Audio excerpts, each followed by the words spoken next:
Olá, bom dia pessoal, Deus abençoe aí a vida de todos vocês.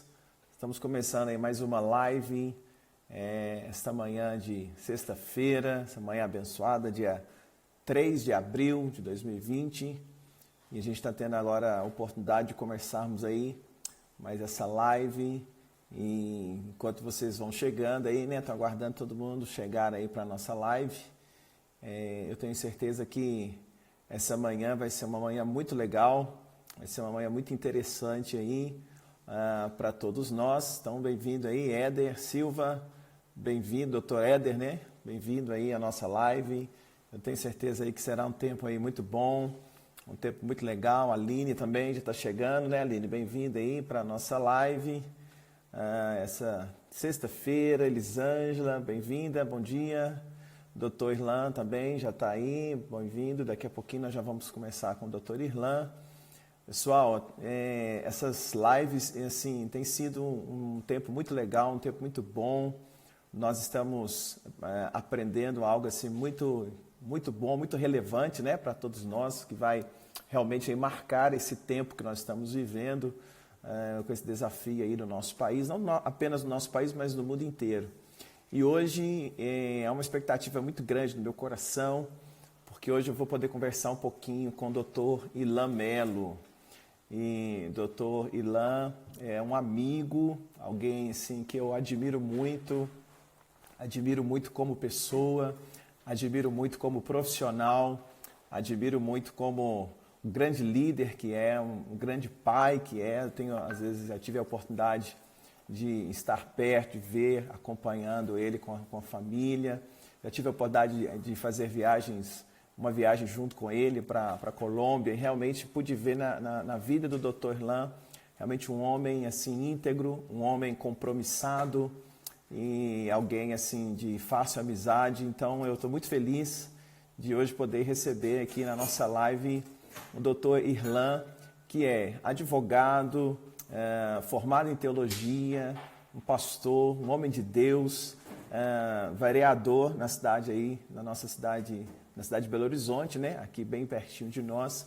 E ele, né, vai poder disponibilizar, né, disponibilizou um tempo para estar conosco hoje. Então, eu daqui a pouquinho já vou convidá-lo. Queria realmente que você que está entrando aí na live pudesse chamar outras pessoas, compartilhar, indicar essa live aí para muita gente, porque realmente a live de hoje vai ser muito interessante. Dr. Irlan, ele é o idealizador do movimento Acorda BH, ele é alguém muito ativo em Belo Horizonte, um vereador muito próximo das pessoas, trabalha aí de frente na questão aí sobre a questão das águas, né, trabalhando aí arduamente para poder defender aí a questão das nossas águas para Minas Gerais. Então, realmente tem sido um trabalho muito relevante que o Dr. Irlan tem feito. E o Dr. Irlan também passou por uma situação, ele teve coronavírus e superou isso. E a gente vai ouvir hoje como é que ele superou, como foi esse desafio. Eu acho que é uma grande curiosidade de todos nós. Então, muito interessante a live de hoje, eu estou com muita expectativa. E aí eu quero convidar aí agora para estar conosco o Dr. Irlan, esse homem abençoado por Deus. Enquanto ele está chegando, pessoal, vamos divulgando aí, vai chamando as pessoas para estar junto conosco. Eu já recebi 2 perguntas muito interessantes que eu vou poder fazer hoje com o doutor. Está aí, doutor Irlan, bom dia. Bom dia, pastor, bom dia aí os amigos que estão participando com a gente dessa live. Para mim é uma honra, um privilégio poder hoje compartilhar um pouquinho daquilo que a gente está vivenciando aí no nosso dia a dia e as perspectivas para o futuro, né? Não sei se você está me ouvindo bem. Ótimo, doutor. Estou te ouvindo perfeitamente. Está me ouvindo bem aí? Eu vou tirar meu fone, porque para mim tá picando um pouco. Deixa eu ver se melhora sem o fone. Fala aí de novo, deixa eu ver. Oi, tudo bem? Bom dia, doutor. Legal? Está me ouvindo bem? Ouve bem? Deixa eu ver se melhora. Sem o fone, está melhor? Ok, estou fazendo um teste aqui, pessoal, de áudio. Deixa eu dar uma olhadinha aqui.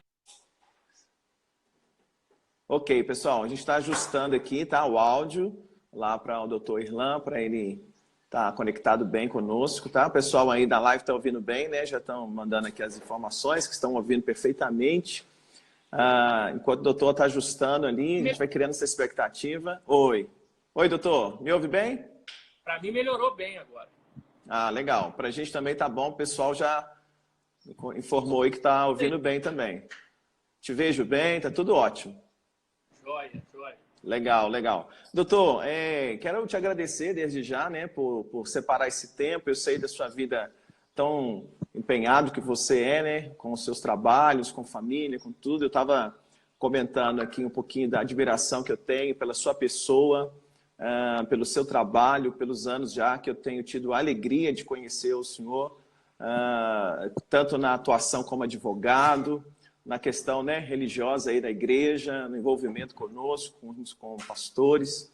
E também tem tido a alegria de ver o seu trabalho aí em frente à Câmara Municipal de Belo Horizonte, o seu empenho. Então, realmente, quero só reiterar a minha admiração que eu tenho aí, né, pelo seu trabalho e também pela sua pessoa. E reiterar o meu agradecimento por estar conosco aqui nessa live. Essa live, doutor, sim? Sim.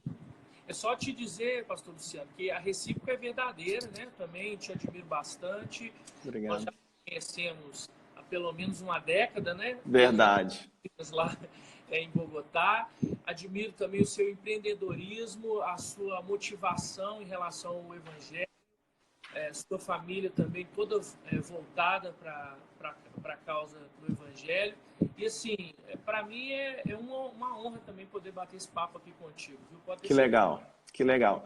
A gente está fazendo um material, né, doutor? Estamos conversando nesses últimos 8, 9 dias com vários líderes de várias partes do mundo, várias nações, produzindo um material que vai ficar aí salvo, né, no YouTube para bons anos aí para frente. Mas também discutindo um pouco e ouvindo um pouquinho de como as pessoas estão pensando, como é que o povo está pensando lá fora, né? Como é que os líderes religiosos estão tratando essa questão aí, dessa pandemia nesse tempo. Mas enfim, daqui a pouquinho a gente vai falar sobre coronavírus, a gente tem muita pergunta, muita curiosidade para te ouvir. Eu sei que você tem muito conteúdo para passar para nós. Mas antes disso, quem é o doutor Irlan? Fala aí para a gente um pouquinho. Quem é o Irlan Mello? Pois é, eu tenho, pastor e amigos que estão acompanhando aí, eu tenho 44 anos de idade, sou nascido e criado no Evangelho, então minha vida toda foi no Evangelho. E agora, no dia 31 de dezembro do ano passado, eu completei 30 anos de batizado, ou seja, tenho uma história, uma trajetória já com a vida cristã. Meus pais são cristãos já há muitos anos, meu pai é diácono, minha mãe é diaconisa. Eu tenho 23 anos que sou advogado também e pastor há 12 anos. Esse ano completou 11 anos que eu sou pastor. E eu recebi um convite quando a gente estava lá em São Paulo, você vai se lembrar, onde nós tivemos aquele congresso no Allianz Parque. Eu recebi, naquele ano lá, eu recebi um convite para me candidatar para o cargo de vereador. Agora, como eu sou nascido e criado no lar evangélico, eu sempre aprendi que política era do diabo e que a gente não deveria se envolver. Isso que eu aprendi, não sei se você também tinha essa concepção. Por muitos anos esse foi o ensinamento na igreja, né, doutor? Isso, só que isso já estava sendo quebrado na minha vida pelo fato da gente estar indo em Bogotá e percebendo como funciona. Bogotá funciona da seguinte maneira: a igreja influencia a política e não a política influencia a igreja. Verdade. E a gente vê lá em Bogotá que os presidentes vão lá, governadores, senadores, e a igreja envolvida com essa causa e a transformação que a gente viu lá em Bogotá. Eu vou em Bogotá desde 2008, então assim, eu percebi uma mudança muito grande e a igreja fez parte disso. Sim. Então, quando eu recebi o convite, a princípio eu fiquei temeroso, disse para a pessoa que eu não gostaria, mas que eu iria orar para confirmar. Nós temos o nosso líder lá, o pastor Ricardo, que eu compartilhei com ele, e orando, o Senhor deu realmente a direção. E tanto foi a direção do Senhor que, sem dinheiro, sem padrinho político, sem experiência nenhuma, o Senhor nos levantou para estar ali na Câmara Municipal de Belo Horizonte. Que é o Graças a Deus. Lutando esses 3 anos 3 anos e 3 meses. Eu até, há 2 dias atrás, eu comuniquei que depois de 4 anos dentro do Partido Liberal, eu estaria saindo do partido. E tenho hoje, no mais tardar 23h59, para decidir onde eu vou para prosseguir nessa caminhada política e conto com as orações e as opções que estão participando. Então hoje é um dia decisivo para o senhor. Decisivo. Também, legal. Eu sou casado com a Giza, nós temos 4 meninos. Noemi, Maria Eduarda, Enza e Antonella. Legal. Então, tem muita coisa para fazer ainda. Doutor, conta para mim, doutor. Não. Conta para nós aqui. Como é lidar com tudo isso? Porque o senhor é pai, marido, vereador, pastor, advogado. Como é lidar com tudo isso? Faltou uma ainda, pastor. Faltou ainda que no ano de 2000, nós estamos em 2020, né? 2018, o Senhor abriu uma porta que eu sempre quis, mas nunca tive a oportunidade. Eu também estou dando aula na Faculdade de Direito, a Faculdade Promove. Então, além de tudo, ainda sou professor. Professor. Doutor, deixa eu te falar uma coisa que às vezes as pessoas não têm noção. Ok.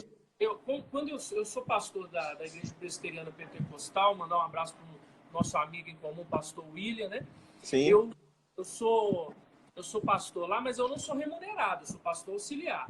Então, meus ganhos sempre foram advocacia, e o Senhor nunca deixou faltar nada. Quando eu assumi um cargo político, a minha renda caiu. É impressionante falar isso, né? Porque a gente vê político rico, né? Tem até que desconfiar disso. A minha renda... E aí, uma porta que Deus abriu para que eu pudesse manter, por exemplo, os meus meninos estudando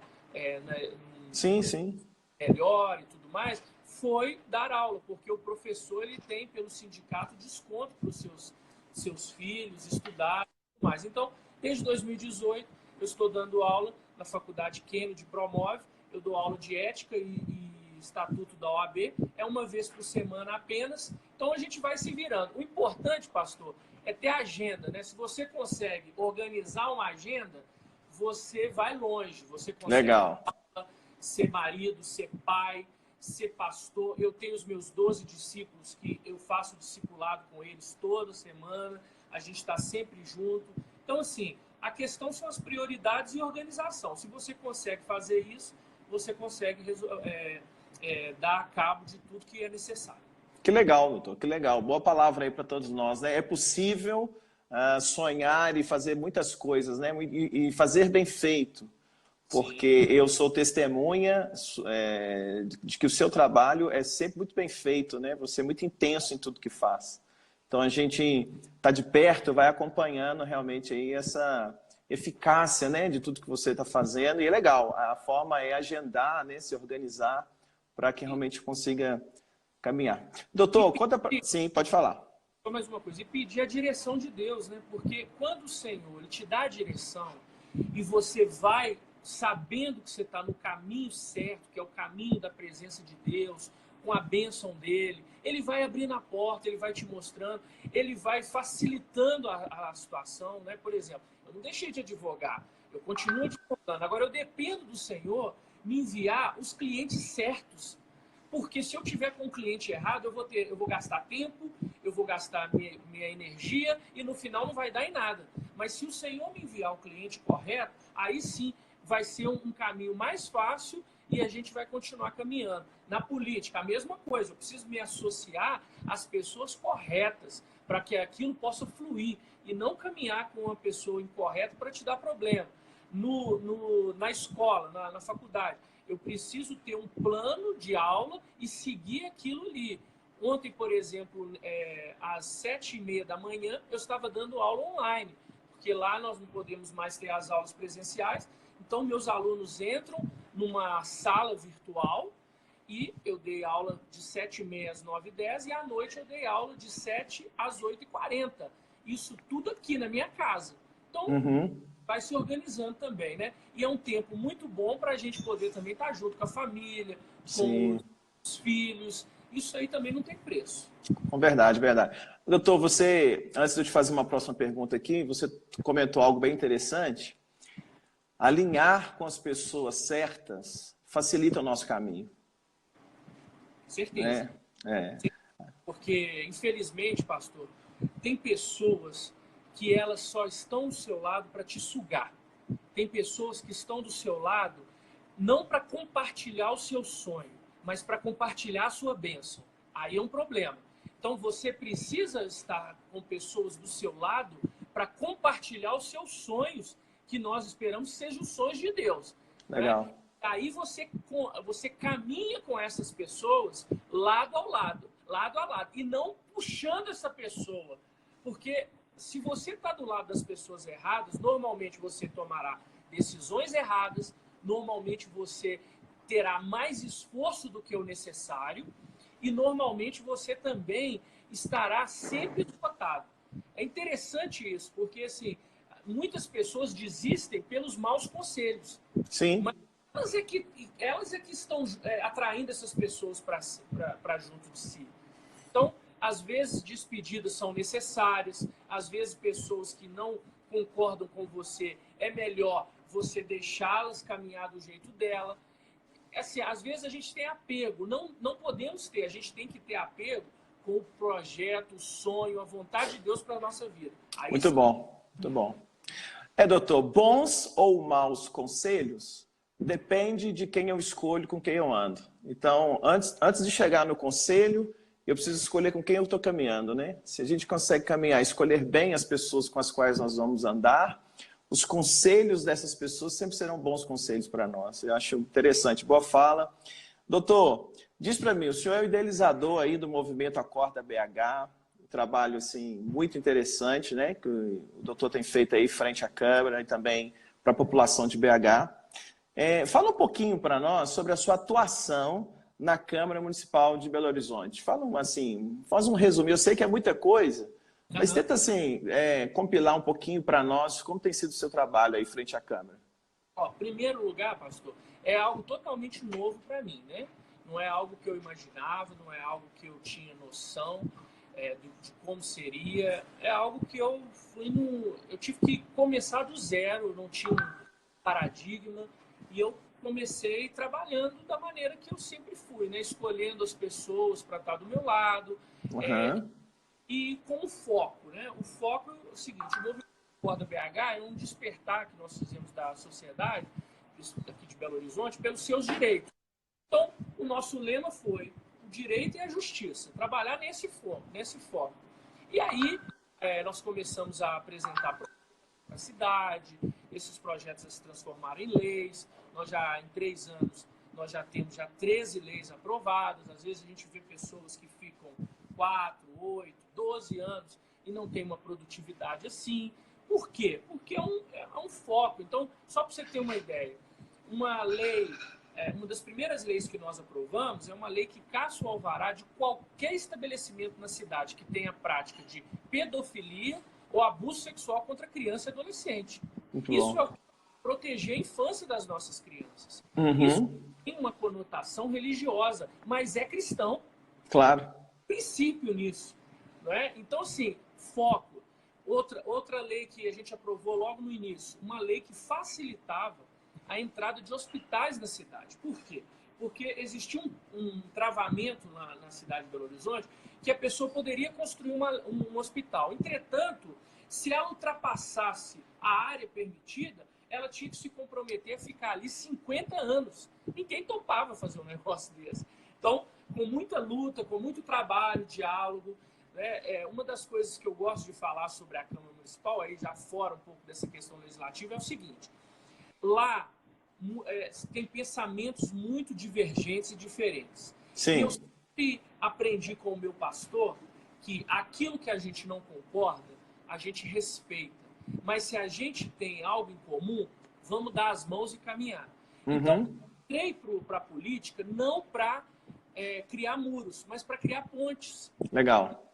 Então, eu ouvi, por exemplo, de uma pessoa dizendo o seguinte: Irlan, você vai ser um profeta lá que vai ficar falando no deserto e as pessoas não vão ouvir. Eu falei, eu não aceito essa palavra. Eu apoiei o prefeito atual, eu apoiei outro. Mesmo assim, eu estou trabalhando para que esse governo dê certo. Porque Claro. se der certo, os meus irmãos, a população de modo geral, a minha família, ela vai se dar bem. Agora, se der errado, todo mundo vai ser prejudicado. Então, assim, é um trabalho difícil, é um trabalho complicado, é um trabalho, por exemplo, nós tínhamos um vereador que ele disse, olha, eu não vim para fazer amigos. Eu bati no ombro dele e falei, pois eu vou ser seu amigo. Legal. E começamos um trabalho e há um tempo atrás ele me mandou uma mensagem assim, não sei o que tal, amigo. E aí eu falei para ele, tá vendo? Então, assim, o que adianta o evangelho, eu ser uma pessoa do Senhor e as pessoas terem raiva de mim? Eu ser uma pessoa que professa a fé cristã, mas eu não ter oportunidade, através dos meus atos e através das minhas palavras e atitudes, demonstrar isso para as pessoas. Então, assim, realmente é uma experiência muito boa. A política é o campo onde você pode transformar a realidade das pessoas, mas precisa ser usado da maneira correta. O tempo todo você tem ali oportunidades de fazer o errado. Mas você tem isso, por exemplo, no Ministério Pastoral, você tem isso na advocacia, você tem isso em todo segmento, né? O trabalhador da obra, todos os lugares tem, é a questão de caráter. Então, a gente está evoluindo ainda um pouquinho na democracia, tem muita coisa para fazer. Então, assim, em resumo, é isso. Hoje, só para você entender, eu sou presidente da Comissão de Legislação e Justiça, que é a comissão mais importante da Câmara. Todos os projetos de lei passam por lá para avaliar se são constitucionais, inconstitucionais, legais e ilegais. Legal. É uma comissão que às vezes é utilizada de forma indevida, mas agora não. Nós estamos ali para fazer da forma correta, sem barganha e querendo fazer o melhor para a sociedade de Belo Horizonte. Muito bom, doutor. Doutor, ainda não entrando no assunto do coronavírus, que é o assunto é o assunto do momento, né, na verdade. Mas ainda não entrando nele, sabe?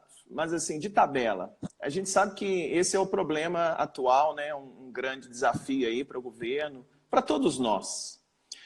Mas eu vim acompanhando, doutor, o seu trabalho frente à questão da qualidade da água potável, que é um grande problema futuro para Belo Horizonte e a Grande BH.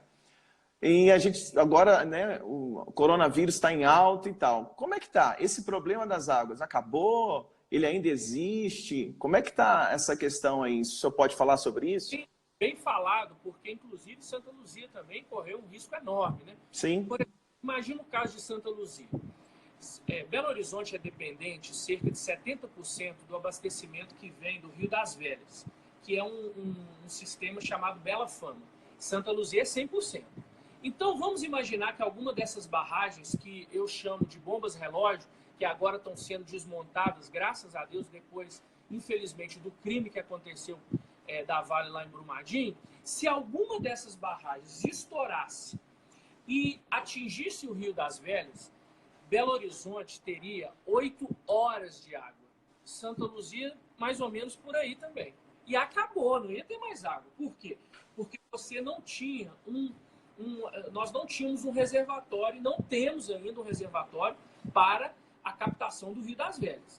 Olha nós só. tínhamos uma outra captação de Belo Horizonte, que correspondia a 30% do abastecimento, que é lá do Rio Paraopeba, que foi atingido pelos dejetos lá da Vale. Então, aquela captação ela foi interrompida.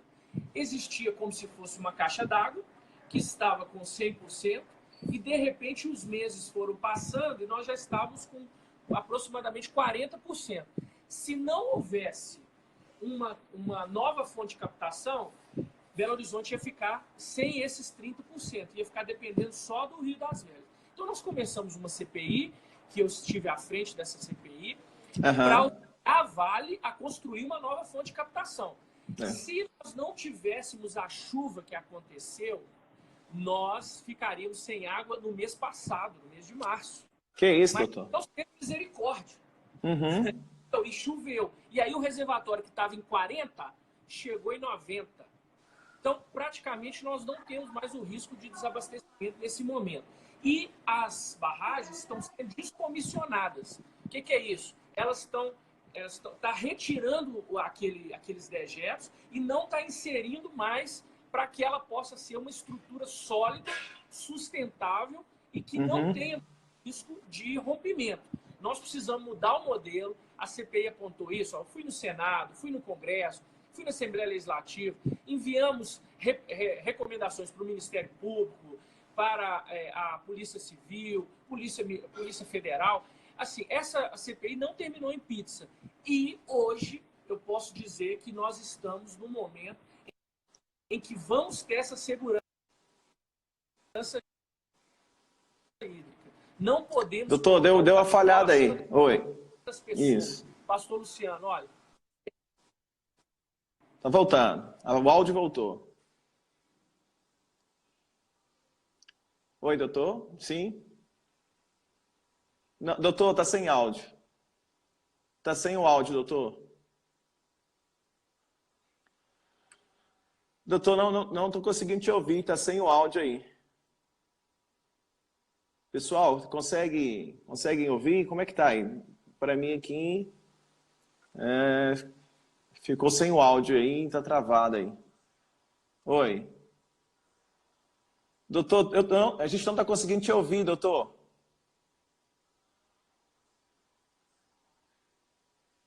Tá sem áudio. Tá sem o áudio, doutor. Pessoal, me ouve? O meu áudio, dá para ouvir, pessoal?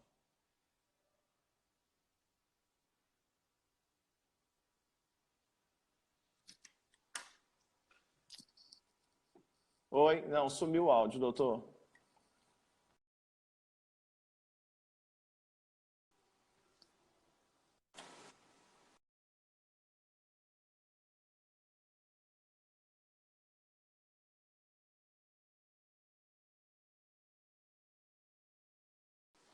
Oi, pessoal. Isso.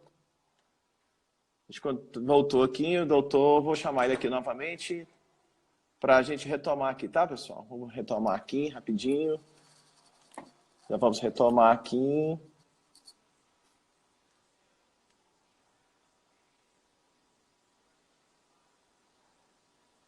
Ok, pessoal, todo mundo me ouve bem aí?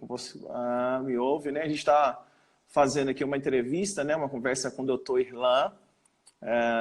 Ele é vereador aqui não, né? Vereador na cidade de Belo Horizonte. Ele estava falando sobre aqui a questão das águas, e isso a gente teve um probleminha, mas já estamos voltando aqui, tá? Ele vai aparecer de novo, vai dar continuidade aí a essa entrevista tão interessante, né? Essa conversa tão relevante que nós estamos tendo essa manhã. Doutor, voltou. Voltou, tá me ouvindo? Ótimo, isso, perfeito. Então fechou. Okay. Só para fechar, a Vale, sim, ela sabia, assinou uma atestado de óbito coletivo daquelas pessoas ali, tem que ser punida, e eu espero que seja punida, e a gente vai trabalhar por isso. Ok, doutor. Doutor, me diz uma coisa aqui. Vamos entrar aí um pouquinho sobre esse assunto do coronavírus, essa questão aí, esse grande desafio para todos nós e também para vocês, né, que estão aí na linha de frente, né, nos liderando como governo sobre essa situação. Como é que o senhor está vendo essa forma de enfrentamento, doutor, no Brasil, do isolamento social? Como é essa discussão entre o governo federal, o governo estadual, o governo municipal? Aqui em Santa Luzia, nosso prefeito está seguindo a orientação, mais ou menos o que o Calil também está fazendo em Belo Horizonte, seguindo aí, né, a direção do Zema. Mas a gente vê o presidente tentando puxar para uma outra questão aí, uma outra forma de isolamento. Como que o senhor vê essa situação aí, doutor? Antes eu quero te perguntar o seguinte, aí teve algum decreto para fechar a igreja, não? Não, um decreto para fechar a igreja, não. Eles foram bem cuidadosos, mas assim, limitou a questão, né, de até a 10 pessoas, para que pudesse reunir apenas 10 pessoas.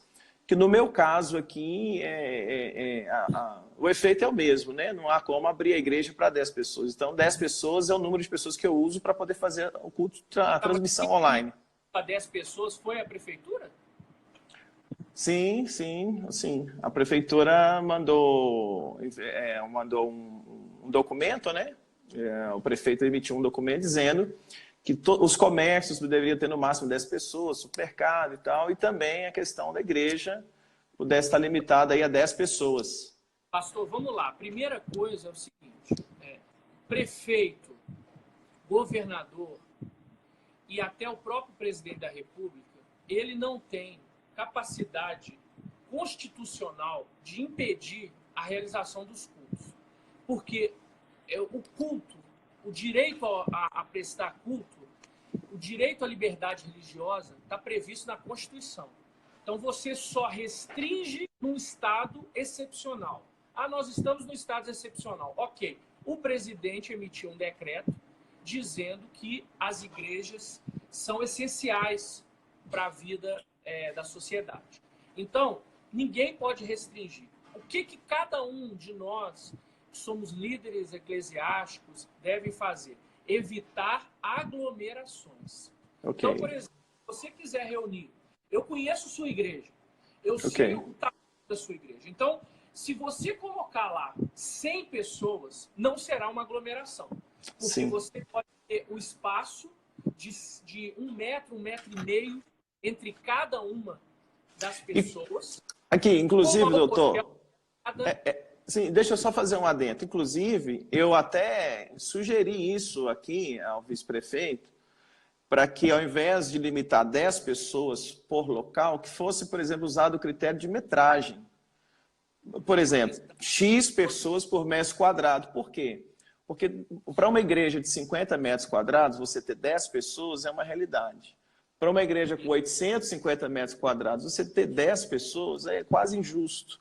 Para um supermercado pequeno, ter 10 pessoas é uma realidade. A gente tem aqui um Ville Forte, um mega supermercado que abriu recentemente na nossa cidade, monstruoso. É incoerente apenas 10 pessoas lá dentro. Então, eu acho que talvez a melhor solução seria por metro quadrado. X pessoas a cada metro quadrado. Desculpa, foi uma sugestão que eu dei. Estou esperando uma posição. Mas eu quero dizer o seguinte, de qualquer forma, o prefeito ele não tem competência para limitar. Ele não pode limitar, ele não tem como limitar. A Constituição é clara. Nós temos o direito de livre iniciativa religiosa. Ele não pode isso. Agora, por exemplo, a Sueli está falando, o caso é escolher esse ser, claro. É só uma forma de combinar. Olha, vão ser vocês, a igreja vai estar aberta, mas quando der o número de 100, infelizmente, Sim. Ninguém entra, vai ficar para a próxima, vou colocar seu nome aqui, na próxima você vai ter prioridade. Mas tendo o espaço, não tendo aglomeração, não tem como impedir, pastor. Não tem como impedir. Então, assim, eu tenho dado essa orientação a todos os líderes religiosos que têm falado. Eu digo, olha, tenha o culto, limite o número de pessoas, evite aglomeração, não cumprimente, não abrace, não tenha contato físico, mas se quiser ir lá para cultuar a Deus, não tem como impedir. Se vier uma polícia, se vier alguém para fechar, eles estão indo contra a lei, contra a Constituição, não tem como fazer isso. Então, assim, está errado isso, entendeu? Não tem como fazer isso. E não tem base legal para fazer isso. Então, esse é o meu posicionamento que eu tenho falado em relação a tudo isso. Eu estou dizendo que a gente tem... e outra coisa, sempre dizendo, grupo de risco, não vá, em hipótese alguma. Maiores de 30 anos, pessoas com doenças coronarianas, pessoas com diabetes, pessoas que já têm algum tipo de doença pré-existente, não. A Miriam está perguntando assim, se 100 já não é aglomeração. Depende do espaço. Metros quadrados, não. Vai ficar aqui. Claro. É a mesma coisa, 10 pessoas, dependendo do tamanho da igreja, é aglomeração. Pois é, agora se for uma igreja de 100 metros quadrados, com 100 pessoas, já é aglomeração. Então, assim... Sim. Realmente precisa enxergar essa situação. Outra coisa também, pastor, eu não sei como é que está em Santa Luzia. Aqui, no centro, nos bairros os bairros mais da Zona Sul e tudo, eu estou vendo que está funcionando. Mas, nos bairros, o que eu estou vendo é que as pessoas estão na rua. Sim. As pessoas estão obedecendo isso. obedecer, não. A gente tem que fazer a nossa parte. Daqui a pouco você vai me falar, eu vou te falar o que eu vivi em relação ao coronavírus. Agora, impedir a liberdade de culto, isso não pode acontecer. Eles, na verdade, não impediram a liberdade, mas tentaram limitar, né? Colocar essa questão assim, é uma forma assim, não, pode 10, para não dizer que fecharam, né, a igreja. Mas eu estou aqui tentando, doutor, para que possam falar sobre... É porque seria uma orientação legal, interessante a questão por metro quadrado. Eu acho que valeria não só para a igreja, mas até para mim, para os comércios e tudo mais. Metro quadrado, X pessoas por metro quadrado, eu acho que seria um caminho coerente, né? Veja o que diz a Constituição, artigo 5º, inciso 6. Diz assim, é inviolável a liberdade de consciência de crença, sendo assegurado o livre exercício dos cultos religiosos e garantida, na forma da lei, a proteção aos locais de culto e suas liturgias. O que está dizendo a Constituição? Que o governo tem que proteger a igreja, né?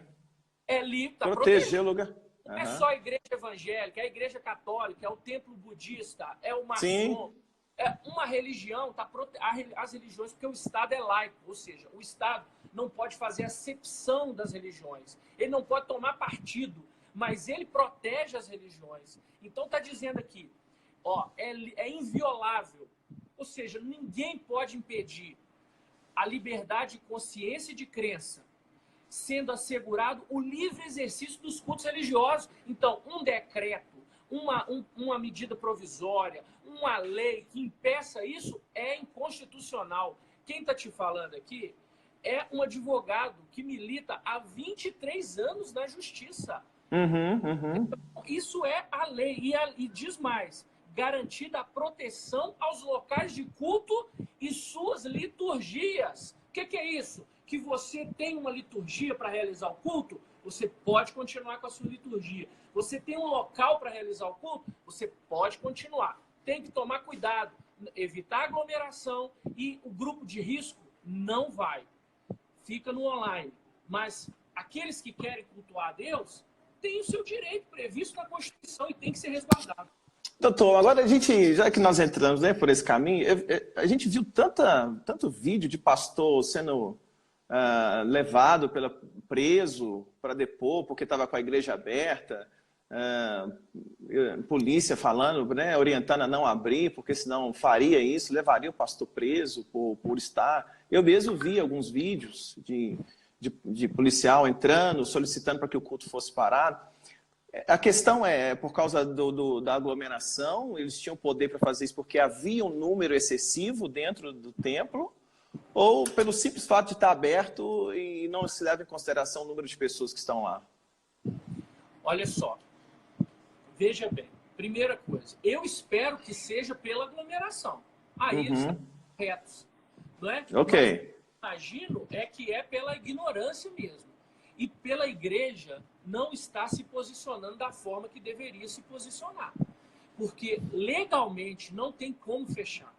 É claro que você tem que criar mecanismo para evitar aglomeração, evitar o grupo de risco, mas se as pessoas têm um espaço entre elas, se não, pastor, você imagina, as pessoas estão discutindo, né? As pessoas estão discutindo assim, isolamento vertical e horizontal. E eles falam, não, isolamento horizontal, ou seja, ninguém pode sair de casa e tudo mais, tem que ficar fechado. Mas isso não é verdade. Sabe por que não é verdade? Porque os supermercados estão abertos e estão lotados. Sim. Restaurantes que estão entregando de fora, muito sim, ok. Mas você vê vários estabelecimentos que estão lotados. Então, assim, quem é do grupo de risco deve ficar em casa. Quem não é e quer cultuar a Deus, se não há aglomeração, não tem nenhum tipo de problema. Ok, doutor. Só para a gente mudar de assunto, como a minha igreja, como que eu estou trabalhando aqui? No horário do culto, a nossa igreja está com a porta aberta. Eu sempre até coloco no meu status o templo aberto. Então, quem vai lá, eu não impeço, né? As pessoas entram, oram, às vezes até participam do momento do culto. Mas a gente faz o culto até então 100% online, mas com o templo aberto, a igreja aberta. Por exemplo, ontem à noite eu fiz a transmissão o templo estava aberto. Quem foi, entrou, orou, a igreja é bem grande, cada um em um canto. Domingo também, eu fiz online, haviam ali algumas pessoas que foram à igreja, cada um sentou no seu canto, orou, participou ali, ouviu eu pregando, apesar de estar sendo uma transmissão. Então eu permaneço assim, faço culto online, mas no horário do culto o templo está aberto, está à disposição, até que a gente realmente tenha uma boa direção do como vamos agir daqui para frente. Mas muito boa a palavra, esclarecedora, eu acho que com certeza vai agregando para nós aqui. Doutor, depois eu vou fazer... Sim. Finalizar, se alguém foi preso, foi conduzido, algum líder religioso foi conduzido, eu te garanto que esse processo não vai dar em nada, absolutamente nada, com base no que eu acabei de ler para você aqui. Não vai dar nada. Por quê? Porque é uma determinação totalmente inconstitucional. Não tem amparo na Constituição. Cabe a cada um ter o bom senso. Eu não vou aceitar as pessoas do grupo de risco, ter na entrada, eu não vou cumprimentar ninguém. Exatamente. Doutor, não, tá dando para te ouvir, doutor. Doutor, então, tá dando para te ouvir. Tá dando para te ouvir. É o que nós estamos fazendo lá. Tenho toda essa situação. Álcool em gel, não cumprimentamos. Doutor, sumiu seu áudio. Seu áudio sumiu. Sumiu de novo. A gente não está te ouvindo, doutor. Você está sem o áudio aí, doutor. Está sem áudio. Está sem áudio. A gente está com o doutor Irlan, vereador aí de Belo Horizonte. A gente não está conseguindo te ouvir, doutor. Doutor, eu não sei se você consegue me ouvir, mas o seu áudio... Reconectar? Isso, você vai conectar novamente. Bom, o doutor Irlan está emitindo aí a questão da opinião e a forma dele enxergar esse momento, muito interessante. Ele, lembrando que, além de vereador, é pastor e também advogado, né? Tem uma forma interessante aí de ver a situação, trazendo para nós. E aqui a gente está vendo, né, vários... Ok, doutor, voltou. Legal, legal. Doutor, muito bom, eu acho que... Fala alguma coisa aí para ver se estava para te ouvir. 1, 2, 3. Legal, voltou. Doutor, quero agradecer por essa questão, essa orientação. Eu acho que ela é muito válida, essa questão. E com certeza vamos pensar uma forma melhor de agir. Eu tenho feito isso, tá? Na igreja, o álcool em gel está à disposição, os banheiros estão na entrada da igreja, a gente não cumprimenta ninguém. Mas o templo, a Batista Vida, permanece com as portas abertas para quem vai. Mas eu tenho mandado os cultos online para cada família. E a gente está vivendo um momento até interessante de alcançar muitas pessoas através desse novo modelo. E há uma expectativa do nosso coração que realmente nós vamos conseguir alcançar bastante pessoas também. Sabe, doutor, para esse tempo é um tempo de quebrantamento também dos corações. Enfim, doutor, diz para mim uma coisa. No final, eu tenho uma pergunta para te fazer. Um empresário me mandou uma pergunta legal, eu queria fazer para você. Mas antes, fala para mim, você enfrentou aí na pele o coronavírus. Verdade. Você experimentou aí essa situação. Conta pra gente aí, doutor, como é que foi isso? Quais foram os sintomas? Como é que você enfrentou essa questão do coronavírus? Bom, eu vou começar pelo final, só para o pessoal entender uma coisa. Eu estou hoje completando 20 dias sem ver os meus pais. Meu pai tem 82 anos, minha mãe tem 78. Eu estou há 20 dias sem falar com eles. Por quê? Porque na segunda-feira eu estava com coriza e dor de cabeça. Segunda-feira nós tivemos uma reunião lá no plenário da Câmara, de manhã. Na semana anterior, eu participei de um aniversário de um colega que na terça-feira ele testou positivo, lá da Câmara, um vereador. Então, na terça-feira, eu já estava com coriza e dor de cabeça, eu não estava com os sintomas clássicos. Quais são os sintomas clássicos? Febre constante e falta de ar. Se você tem, inclusive, qualquer um que está assistindo essa live ou depois for assistir, estiver com febre constante e falta de ar, tem que procurar o atendimento médico imediatamente. Se não tem esses sintomas, não adianta ir porque não tem teste e as pessoas não vão fazer nada, tá? Então vamos lá. Eu, com esses sintomas, fui no hospital, falei para as pessoas que eu tive contato com essa pessoa que testou positivo e fiz o exame. Uma semana depois é que saiu o resultado, mas eu já fiquei imediatamente em quarentena. Se por um acaso o resultado fosse negativo, com 7 dias eu poderia estar liberado para as minhas atividades. Entretanto, o resultado foi positivo. Então, eu realmente estive com o coronavírus. A pergunta é o seguinte: eu não tive febre, não tive dor no corpo, não tive falta de ar. Cada organismo, ele reage de uma maneira diferente. No meu caso, foi uma gripe fraca que eu senti, porque eu tive coriza e dor de cabeça. Mas eu não tive nenhum outro tipo de sintoma. Eu conheço pessoas que tiveram... Eu tenho um colega vereador que está internado. Até hoje, está internado já tem uns 7 dias. Mas eu também, ele é diabético. Ele não está no grupo de risco ainda, ele não tem 60, tem 55, mas é diabético. Então, ele está no grupo de risco. Sim. Então, tem uma forma. Então, eu fiquei os 14 dias com isolamento, não saí de casa, mas a minha família estava aqui em casa. Eu não fiz o isolamento de ficar no quarto, separado e tal. Por quê? Porque a minha filha de 10 anos estava com febre e falta de ar. Fez o exame, deu negativo. Olha. Mas a gente não sabia, então a gente estava convivendo. Minha esposa é enfermeira. Ela continuou trabalhando. Por quê? Porque, primeiro, o pessoal pediu para que ela afastasse os 14 dias. Afastou. E depois ela voltou para o trabalho. Então, assim, foi... Eu não posso dizer que foi algo que me tirou do meu ritmo normal. Eu tive que ficar fora de casa. Mas, fisicamente, pastor, eu não senti quase nada. Isso...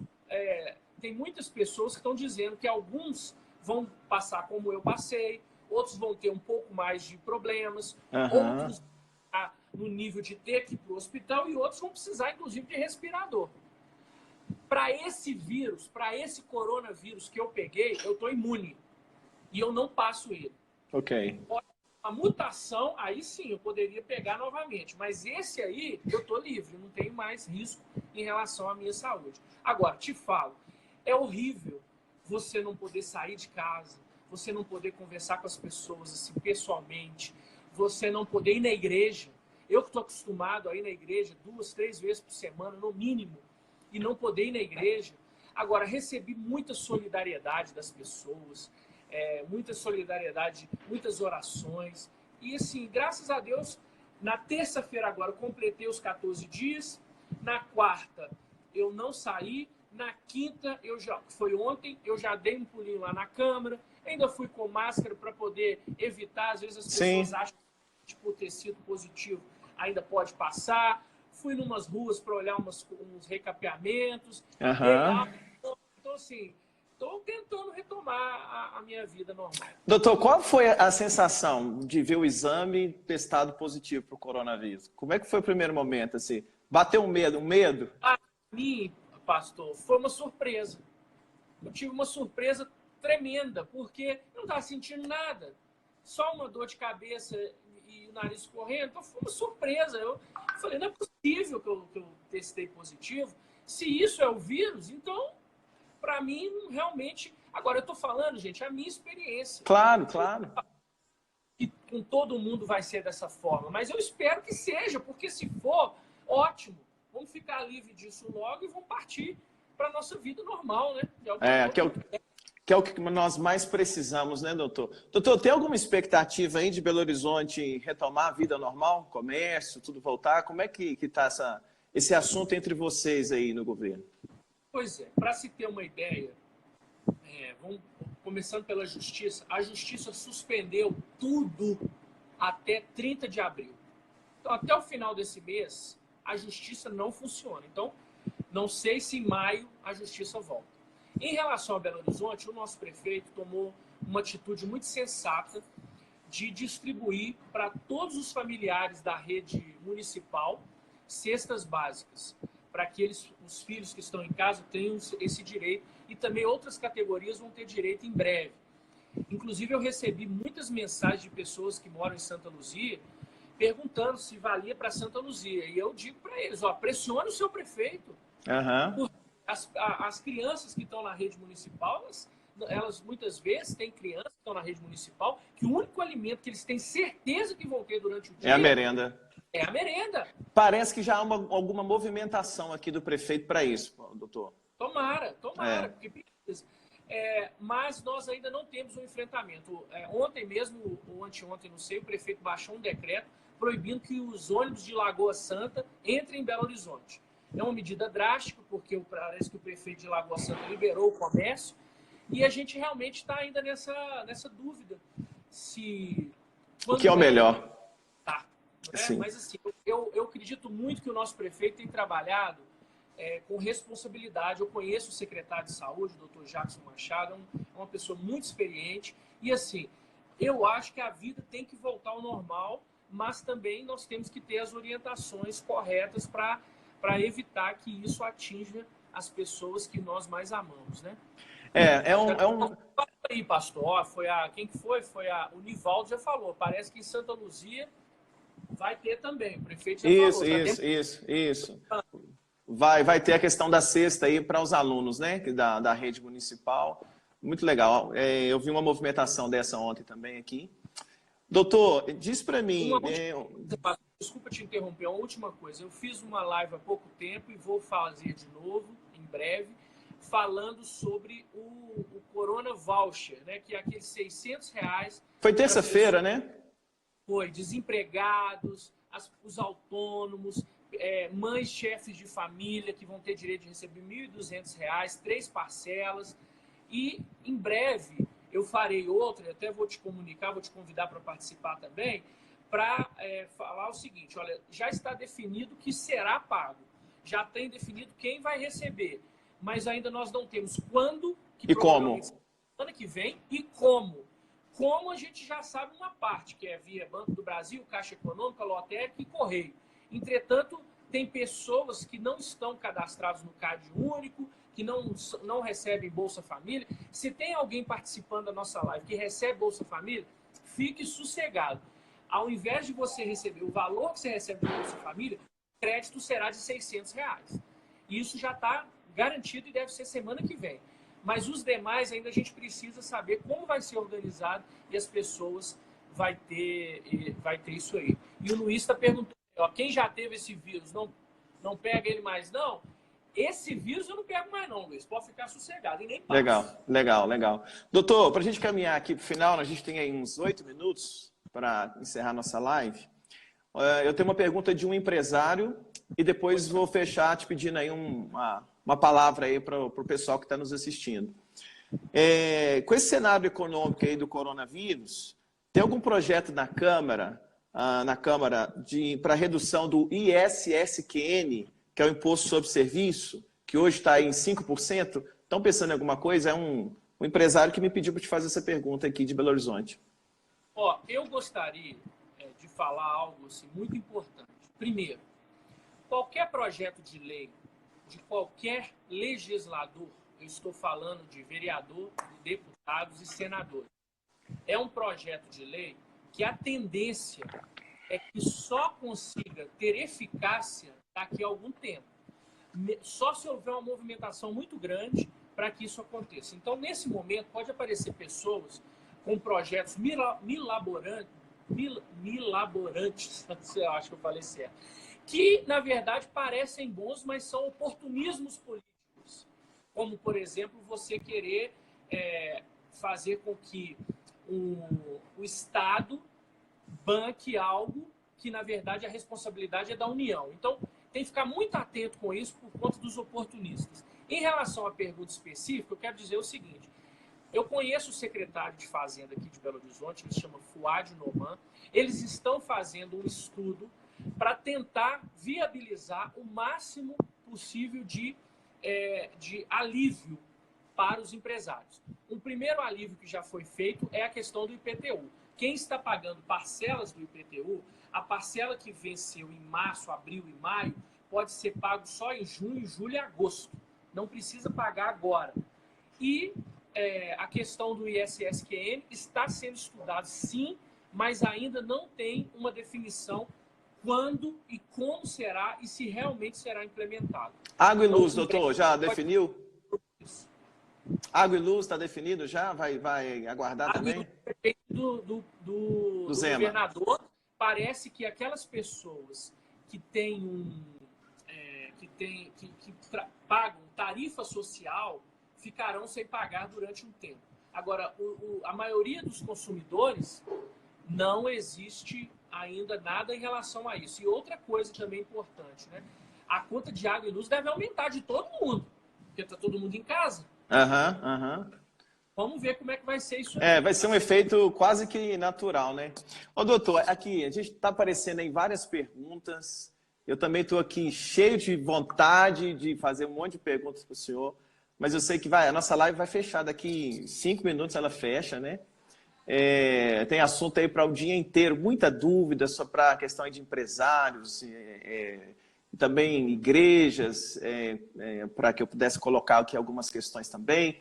Mas eu acho que não dá tempo, senão nós vamos estender bastante. Eu acho que a gente pode marcar um segundo momento, porque está sendo muito proveitoso falar com o senhor aqui nessa manhã. Quero aproveitar e falar com o pessoal que está nos acompanhando. Amanhã eu vou entrevistar um pastor, um evangelista, que lidera uma igreja em Portugal. Ele vai contar para a gente como é que Portugal está lidando com essa situação, com o governo e a igreja. Eu acho que vai ser também bem interessante amanhã, às 10 horas da manhã. E quem sabe a gente consegue voltar um outro dia, doutor, para poder conversar mais um pouquinho, porque realmente tem muita coisa para extrair de você, para passar para nós. Mas para a gente fechar, doutor, dá uma palavra aí de esperança para o nosso pessoal que está aí assistindo, para Belo Horizonte, para a Grande BH. Qual a mensagem que você gostaria de deixar aí nesses próximos 2, 3 minutos aí para nós? Bom, pastor, primeiro, mais uma vez, te agradecer pelo convite, oportunidade para mim, é muito bom revê-lo também, né? Quero dizer que assim, eu sou uma referência para a minha vida espiritual, uma referência Amém. de caráter de Deus, e agradeço muito pela sua amizade e pelo seu companheirismo aí. Eu queria falar para todos o que foi o tema do meu devocional de hoje, né? O meu devocional de hoje eu abri lá em Mateus capítulo 14, versículo 27, que diz assim: mas Jesus imediatamente lhes disse: coragem, sou eu, não tenham medo.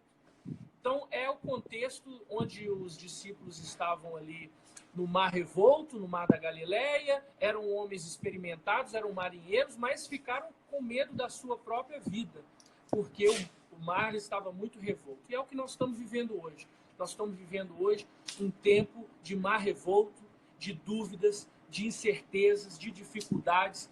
E nós sabemos o seguinte, que Jesus, quando ele falou, olha, calma, não tenho medo, ele não falou que na hora que acabasse tudo ia ser um mar de rosas, porque vida cristã é isso, né? Não é uma vida tranquila, é uma vida emocionante, mas a gente tem Jesus do nosso lado. Então a palavra que eu quero deixar para todos vocês aí, e é o que eu falo para mim mesmo também, é coragem, que o Senhor está conosco. Coragem, porque o Senhor, ele vai nos ajudar a vencer qualquer barreira e qualquer dificuldade que nós estamos enfrentando. A gente precisa ter fé, confiar, porque o Senhor não desampara os seus. Ele está conosco, ele vai nos abençoar, ele vai nos ajudar, então nós não precisamos ter medo. A vitória é certa, mas nós temos que confiar. Não vamos ficar desesperados. Vamos confiar que o Senhor vai fazer o melhor para cada um de nós. É isso que eu acredito, é minha oração para a minha vida, para a sua vida e para a vida de todos que vão assistir essa live. Amém, doutor. Muito obrigado. Deus abençoe muito a sua vida. Eu acho que está tempo a gente fazer uma oração aí, deve estar faltando aí 1 ou 2 minutos. Vamos juntos orar nesse momento. Pai, eu quero te agradecer por essa oportunidade que temos aqui junto com o doutor Irlan, teu servo, ao qual o Senhor levantou, meu Deus, para colocá-lo ali junto à Câmara de Vereadores de Belo Horizonte.